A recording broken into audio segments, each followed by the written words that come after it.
Good morning and welcome to Family Computer Center.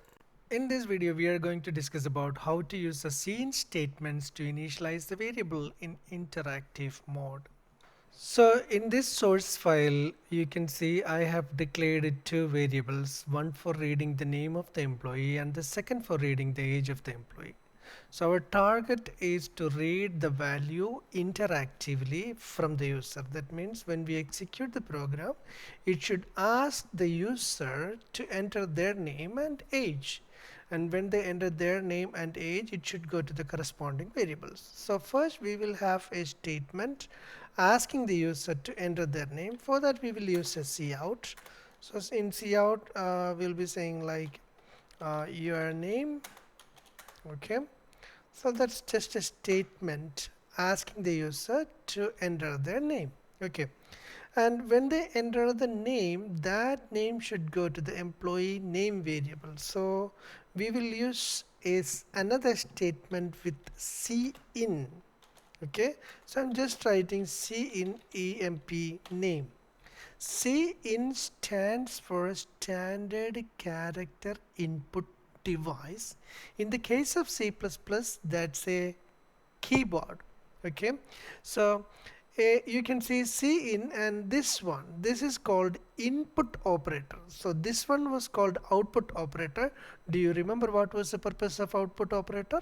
Output operator pass whatever is in the right side to the left side. That means whatever is written in its right side will be passed to the left side. So in this case, in the right side there is a statement, and in the left side there is cout, which is the monitor. So this statement will be passed to the monitor.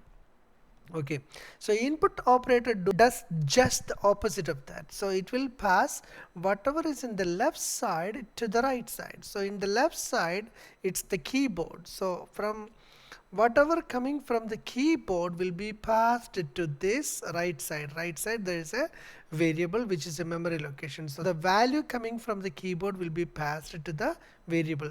That's what a cin statement do. So we will write the statement for age also. So I'm just making a cout to have a statement on the screen.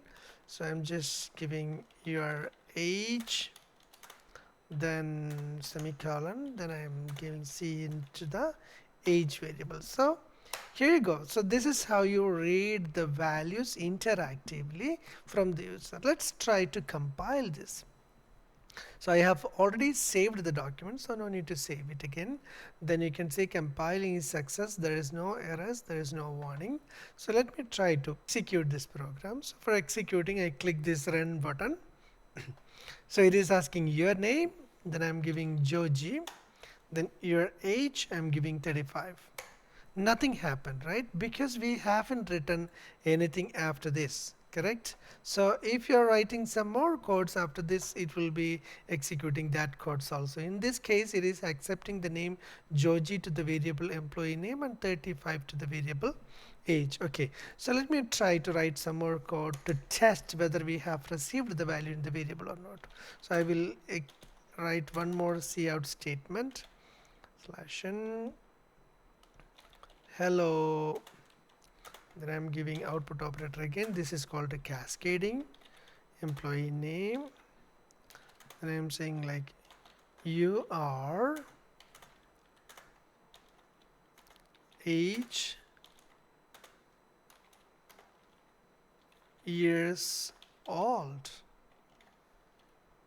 Okay, so as per our plan, it should say like hello, whatever name is entered, your whatever age is entered, years old. So I will compile it once again, then I will execute this one. This time I'm giving name Ali and age is 15.